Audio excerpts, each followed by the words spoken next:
Irmãos, que a paz de Cristo esteja entre nós. Nós finalizamos o capítulo 25, vamos para o capítulo 26, cujo título é Dai gratuitamente o que recebeste gratuitamente. Vamos falar do subtítulo Dom de curar, comentar o item 1 e 2.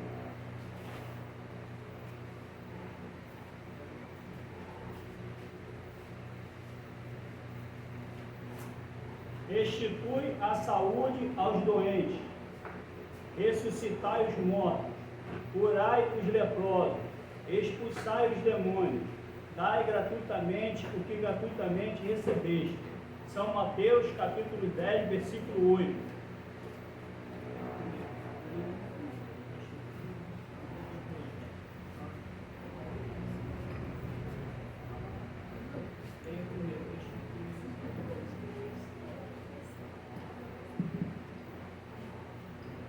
Nós vamos comentar cada vírgulazinha aqui. Esse subtítulo aqui, ele é pequeno, mas ele é muito profundo. Então a gente vai comentar vírgula por vírgula. Leia primeiro, por favor. Restitui a saúde aos doentes. Ressuscitai. Restitui a saúde aos doentes. Pronto. Restitui a saúde aos doentes. Restituir a saúde aos doentes. Naquela época havia uma dificuldade grande com relação à medicina. Havia médico, porém, poucas pessoas conseguiam ter acesso à medicina. Cristo, preocupado com aquelas pessoas que não tinham condições de se tratar com o médico, orienta aqueles 12 discípulos para que eles façam isso daí, cuidar dessas pessoas. E era dado o dom de cura. Não muito distante, na minha infância, a gente também tinha dificuldade, no bairro periférico, a gente tinha dificuldade com relação à medicina. E havia aquelas pessoas que tinham o dom da cura, aquelas pessoas que rezavam, aquelas pessoas que benziam. Isso é o dom da cura. Está dando para entender isso, pessoal? Então a gente vai ter que ir pedacinho por pedacinho para a gente poder compreender esse capítulo. Vai, Deus.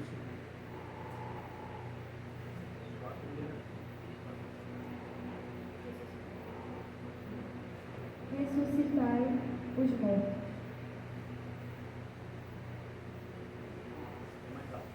Ressuscitai os mortos. Ressuscitai aos mortos. Aqui a gente tem que compreender dois aspectos aí.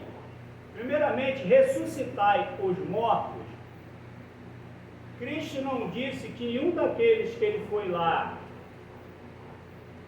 cuidar estava morto. Quando Marta e Maria, não é essa Marta, até pode ser, foram lá falar sobre Lázaro, Cristo disse, ele não está morto, ele dorme. E Lázaro não estava morto, portanto, ele não ressuscitou. A menina, também, que Cristo foi lá, ele diz, ela dorme, ou seja, não diz que está morto. Para um indivíduo ser considerado morto, para uma pessoa, para um ser considerado morto, tem que no perispírito ter desligado tudo. Por último, um fiozinho que sai daqui de trás, mas eu não vou entrar nisso porque é muito complexo, não vai ter tempo. Mas enfim, tem que estar tudo desligado. E nessas pessoas não estava desligado, ou seja, elas não estavam mortas. Elas tinham o que a gente pode dizer como uma doença, uma série de situações ali que podem ter ocorrido, mas eles definitivamente não estavam mortos. As pessoas não tinham conhecimento ainda. Aliás, fosse ter conhecimento bastante tempo depois do que ocorria sobre isso aí. Tanto que agora a prática é diferente, né? Não se pega mais a pessoa em terra, porque teve casos de se enterrarem pessoas e a pessoa não tinha desencarnado. Está dando para compreender isso, pessoal? Tá? É isso mesmo, Marcos? Então vamos lá, vamos adiante. Agora a gente pode pensar também da questão do morto a gente pode pensar assim, pode pensar o morto espiritualmente. Aquela pessoa que está morta espiritualmente. Vamos descrever uma situação aqui.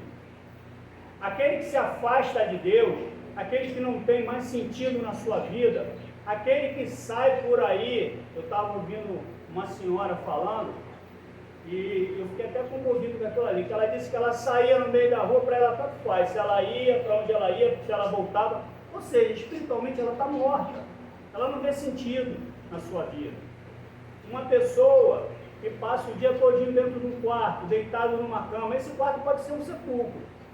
O dia todinho deitado, o quarto escuro, a gente pode dizer que essa pessoa está morta, não pode dizer espiritualmente. Então veja que Cristo se preocupava, vocês estão prestando atenção na preocupação de Cristo, até com essas coisas que mais à frente, nos tempos atuais, a gente vê que acontece, não é assim? Então eu acredito em todas as passagens do Evangelho, e eu acredito que todas elas têm um sentido que é para a eternidade. Então não há contradições, há má interpretações ou má vontade, ou até mesmo textos fora de contexto. Um texto fora de contexto, ele é um pretexto. Então, encontra-se pretextos para bel prazer dar suas interpretações, mas não tem dúvida sobre os evangelhos. Não vou mais. Curai os leprosos. Bom, os leprosos é o seguinte, há não muito tempo atrás, nós tivemos a problemática dos nossos irmãos que contraíram o HIV. Essas pessoas ficaram abandonadas pela sociedade. Essas pessoas eram expulsas de casa. Até Maria Teresa de Calcutá tem um trabalho bonito que ela fez com essas pessoas e tal. Eu até falei sobre isso aqui.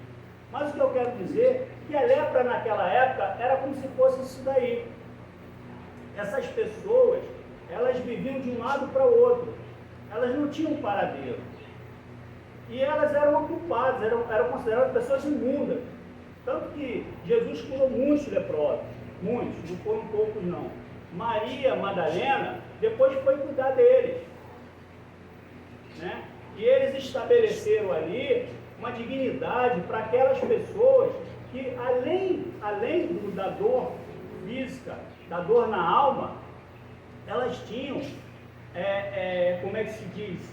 Elas tinham uma vida marginal, porque elas não podiam, e quando elas eram curadas, até Cristo curou muitos, era mandado ir ao sacerdote, tinha que ir lá, tinha que registrar, porque aquelas pessoas eram excluídas. Essas aí estavam mortas.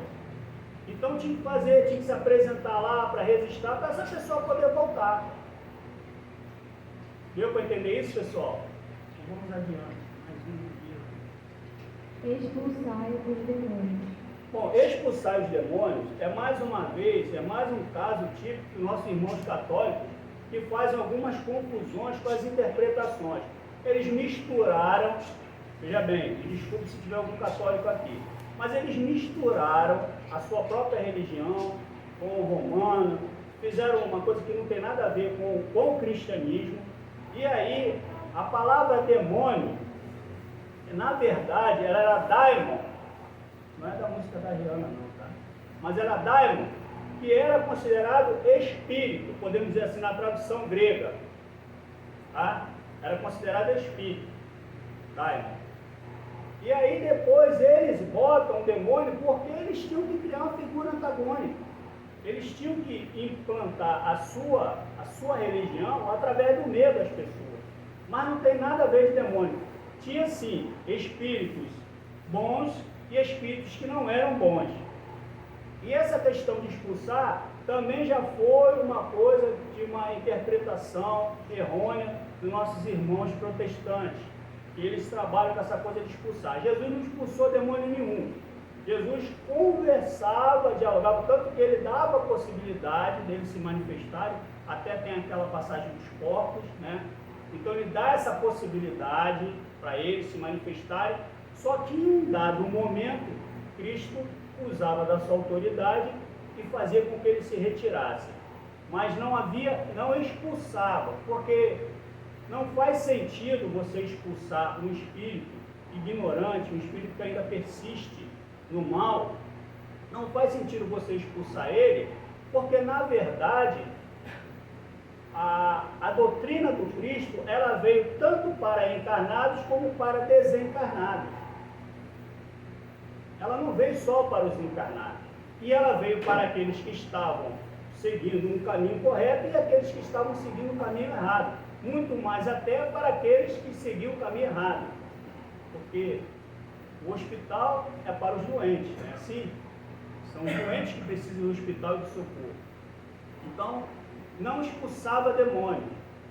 Pronto, vamos dizer assim, nas casas espíritas e aqui também, a gente tem um trabalho na quinta-feira, na reunião mediúnica, em que você conversa com esses espíritos que estão ali, muitas das vezes, ou atormentando alguém, ou sendo atormentado, né? Porque não se engane, muitas das vezes, nós mesmos que estabelecemos essa linha, né, perturbadora com os irmãos que estão no plano espiritual. A gente às vezes está, vamos dizer assim, assombrando eles. A gente está achando que ele está assombrando a gente, mas somos nós que estamos assombrando a ele. E há muitos casos assim. Então, Jesus estabelece isso daí como uma forma de dialogar e convencer esses espíritos que ainda persistem no mal. Mesmo porque em se tratando de um mundo onde vários espíritos estão em graus diferentes, você não poderia, de forma alguma, deixar de dar assistência a um espírito porque ele está no caminho da ignorância, porque ele desconhece a Deus. Vamos lá. Dai gratuitamente do que gratuitamente recebestes. Dai gratuitamente o que recebeste gratuitamente. Veja bem, a mediunidade, né, ela é comum a todos. Porém, existem pessoas que desfrutam de uma mediunidade, vamos dizer assim, mais...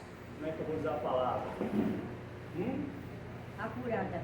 Apurada, muito bem, mais apurada. E essas pessoas assim, elas, em geral, aquilo ali para ela é, como é que se diz, uma ferramenta para auxiliar ela no momento em que ela encarna. Por quê? Ela vem, vamos dizer assim, com uma encarnação difícil, mediante os enganos que ela cometeu.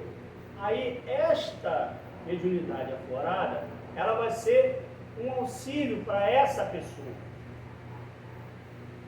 Está dando para entender isso? Essa pessoa vem com esse auxílio para si, mas para que esse auxílio? Para ela usurpar dele? Para ela usar ele para conseguir coisas? Ou para... Não, para trabalhar em prol do próximo.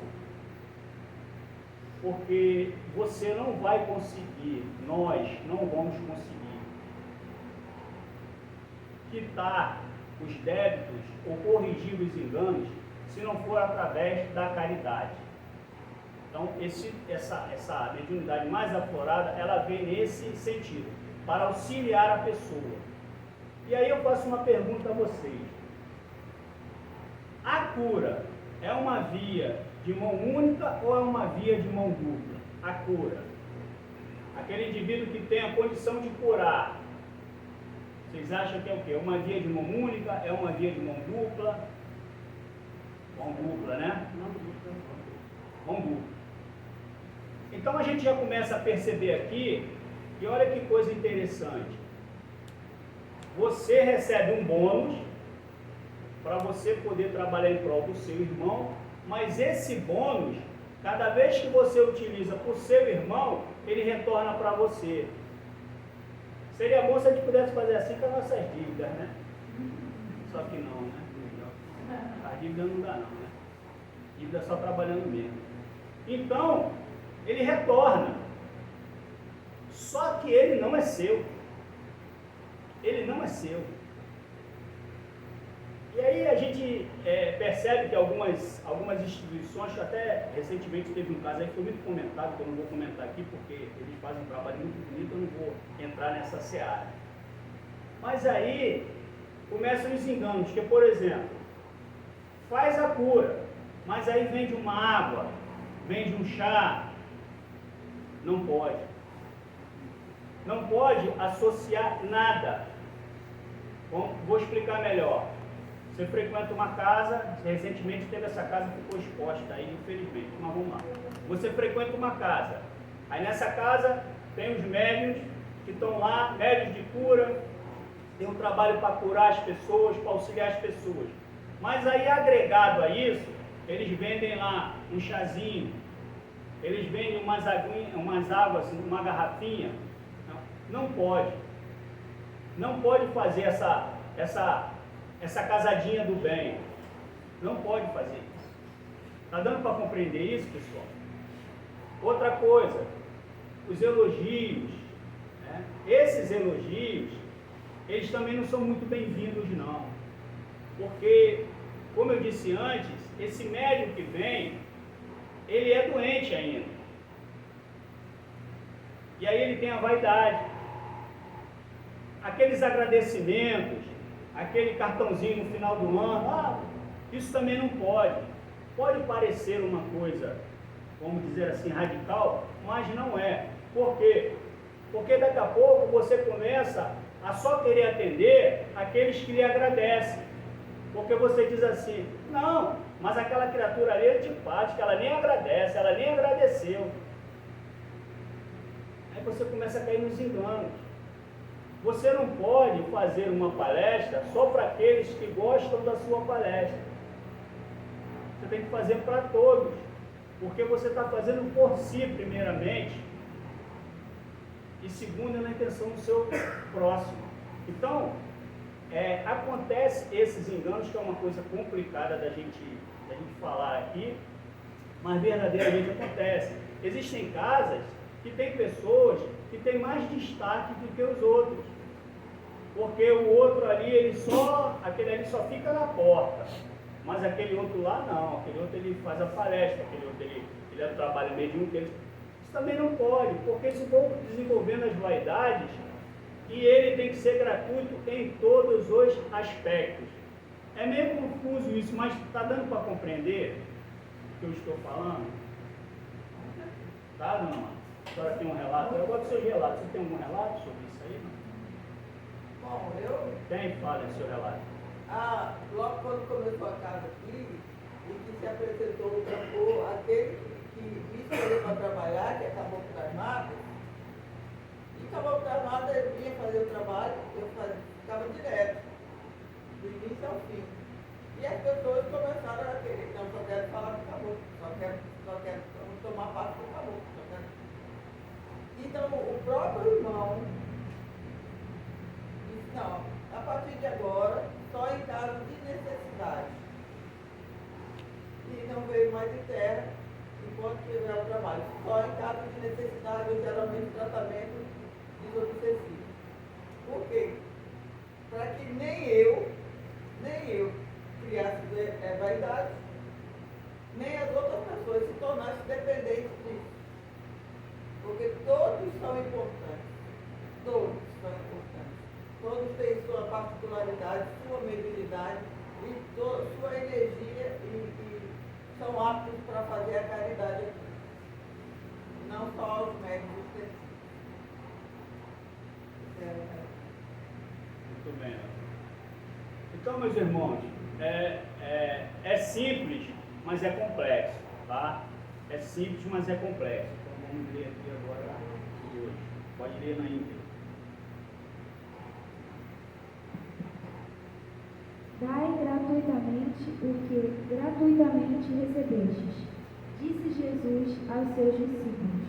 Por esse preceito, prescreve não se fazer pagar por aquilo que nada pagou. Ora, o que eles tinham recebido gratuitamente era a faculdade de curar os doentes e de expulsar os demônios, quer dizer, os maus espíritos.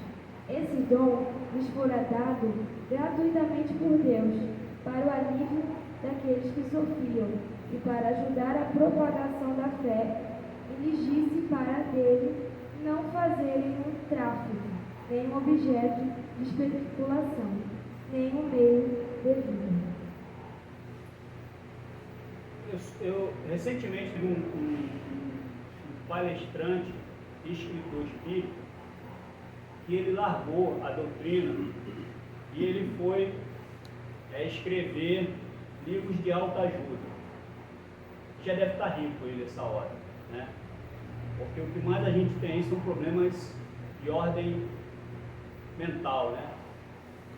O psicológico da gente não anda muito bem, não. E eu fui assistir, né, a alguns podcasts com ele e podem acreditar, ele é extremamente competente, é um cara bem conhecido, ele faz muito sucesso e tudo, mas na verdade o conceito da caridade para ele passou longe. O conceito da caridade para ele passou longe. Por quê? Porque ele passou a fazer o trabalho com um grupo seleto, com um grupo de pessoas que podem se dar o luxo de comprar um livro, pessoas que podem se dar o luxo de parar para assistir eu parei para assistir. A gente tem que ser sincero, né? Mas nem todo mundo pode parar para assistir um podcast, nem todo mundo tem tempo para isso, né? Tem pessoa que acorda sufocada e vai dormir sufocada, é o dia todinho trabalhando. Mas a realidade é que nem todo mundo pode isso. Só que em um dado momento, ele achou, né, que todo o potencial dele estava sendo desperdiçado dentro da doutrina. E ele tem esse direito, ele tem o livre-arbítrio. Porém, eu acho um pouco estranho, porque grande parte ainda do público dele é o público espírita. E eu não estou dizendo para ninguém boicotar ele, mas eu estou dizendo que me lembrou o fato de você dizer assim, fulano cuspiu no prato que comeu. Eu não vou fazer juízo de valor dele, então quem sou eu para apontar isso? Mas eu acho que tanta inteligência dele, e ele não percebe que isso daí é uma coisa extremamente contraditória. Porque você continua fazendo sucesso com os espíritas, com o grupo que você saiu por alegar inúmeras situações, quando na verdade você queria era só ganhar dinheiro e fazer sucesso. Você queria fama.